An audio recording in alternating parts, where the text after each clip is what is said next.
Hi guys, I'm Tara Seisel and I'm presenting to you guys today my research project of effects of studying and attitudes about alcohol as well as GPA scores.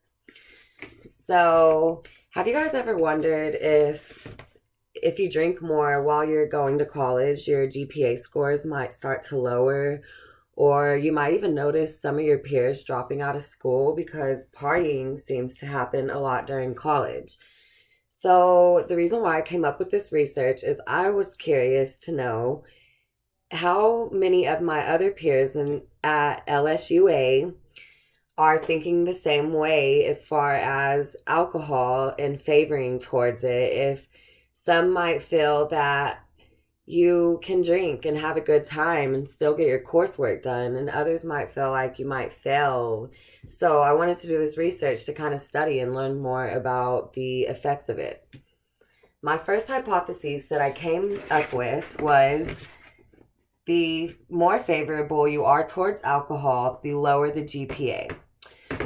The reason why I am coming up with this was because I feel that if you're favorable, like I just went over that, your GPA scores are lower. The variables used for this were males, females, different ages, different races, and different classifications. The highest classification of answers came from seniors, and it was 48.5%. And the lowest were freshmen. We had 3.4% freshmen in our class that took our test. So the t-test was used for the measurements, and what I did was take the Likert scale and do the questions, which we'll go over that here in just a second. So that's hypothesis one. My hypothesis two was a person that favors alcohol more will study less. And that kind of goes with hypothesis one, just this I wanted to know as far as studying rather than GPA scores. Although they do kind of go hand in hand, I feel like a person can study and have really good GPA scores and drink, or it could go the opposite way. So that's why I have two different hypotheses, and I tested both of them. Both use t-test though, so same measurement. Just as far as the only difference was the studying and the GPA scores. Right here, I wanted to show you guys a picture of Florida Atlantic University's rates and how they started to feel towards drinking. So they went over some research and did like a lot of quizzes over students that drink and their grades.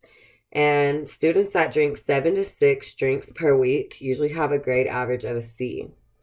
They found that out like by asking the students similar questions as far as drinking per night, drinking per week, drinking per day, how many drinks, and so such forth. So if a student's drinking 10 to 6 drinks per week, then that's a D or a F usually, and that's no good. So that would kind of justify if you're drinking more, then chances are you might not have such a high grade point average.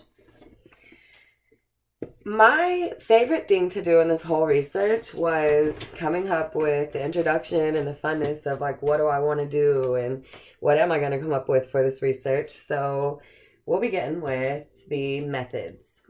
Well, first of all, I'm Tara Zeisel, and I'm going to show you what type of methods I use as far as participants, measurements, and materials. So, about 30 students responded to my research, and they were all very, very responsive, and I appreciate you guys for that. Thank you so much. It helped me out so much. And what I did first was come up with my questions for the Likert scale. I labeled these questions 1 through 9, and I had a rating of 1 through 5. 1 being completely disagree, 2 being just disagree, 3 agree, 4 completely agree, and 5 was unsure. So I asked you guys to rate that by those, and I asked these questions that had to do with just certain things, like one of them being alcohol should be illegal for all ages. Some of you might feel that way, some of you might not. The participants used were you guys, the participants that agreed to do this, and they had to sign an informed consent first before beginning my research with me. After that, we had taken it, and the students were ranging from different age groups, 18 up, all the way up, with the highest age group of people ranging 36 and up that participated in this research. And the Caucasian was the highest level of people that participated in this research as well. So the statistical analysis used was a t-test, and it was used to test the hypothesis. There was absolutely no face value or validity in my research. I didn't get any of that. So as far as the results coming out, the results were the most interesting part next to the method, because that was cool coming up with you guys' answers and putting it together. Whenever I first decided on this research, I believed that males would drink more than females, and the results of the survey did suggest that mostly males drink more, and chose to be unsure or agreed upon when it came to, do they believe that males would have a lower GPA score? Most people were unsure. With the group of being, the t-tests were used to show the mean difference of the two groups of people who agreed and disagreed. And I feel like they helped me out a lot, because whenever I used a t-test to get my answers analysis, it broke it down by the percentages of the answers that I got from the people, and mostly everybody had felt differently, so it was cool just seeing everybody's different answers. Right here is a picture of a college guy drinking, and I just wanted to put that on here just to kind of give like a little boost of saying this is what it's like here in America, with most kids drinking alcohol and having a good time in college. So I want to go down to my appendix right quick, and then I am going to thank you guys so much. Okay, the first question I had chose was, students prefer to drink the night before a test rather than study.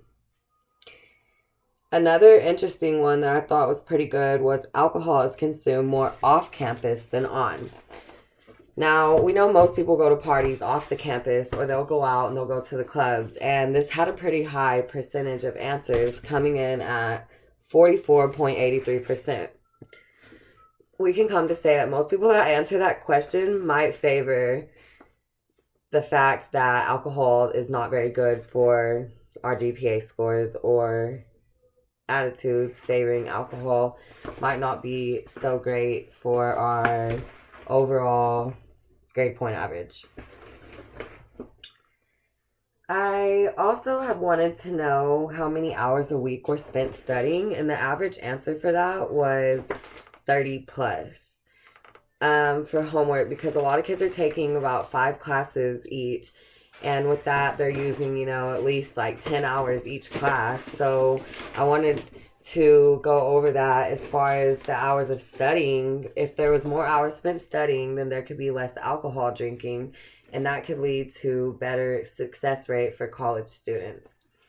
I want to thank you guys for going along this process with me and helping me to come up with these great results. And you have any questions, please email me, because I would love to answer you guys' opinions or whatever, just how you feel about the effects of attitudes in alcohol or GPA scores. Thank you guys so much, and I hope you guys have a great rest of the year.